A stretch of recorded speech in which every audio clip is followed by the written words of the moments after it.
त्यांनी रक्ताच्या थारोळ्यात मेलेला नवरा तिला दिसला. दात पकडून रडत होती, दोन्ही डोक्याच्या आत डोकं घालून रडत होती. मी तुमच्या नावाचं मंगळसूत्र घातलं, मी तुमच्या नावाचं कुंकू लावलं, मी तुमच्या नावाचं जोडवं घातलं, मी तुमचं नाव घेत होते मालक, मला तुमच्यासाठी जगायचं होतं मालक, पण आज तुम्ही मला सोडून गेला मालक. पण तिच्या लक्षात आला, रे नवरा तर गेला, पण ज्याच्यासाठी जगायचं ते लेकरू कुठे. इकडे तिकडे पाहिली, पाहता पाहता तिला तिचं बाळ एका शेतामध्ये पडलेलं दिसलं. ज्या वेळेला शेतामध्ये पडलेलं ते बालक तिला दिसला. त्या बालकाला पाहिलं,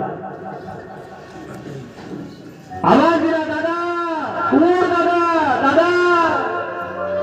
बेशुद्ध पडलेलं लेकरू धावत धावत आलं, आईला घट्ट मिठी मारली आणि पहिला प्रश्न विचारला, आई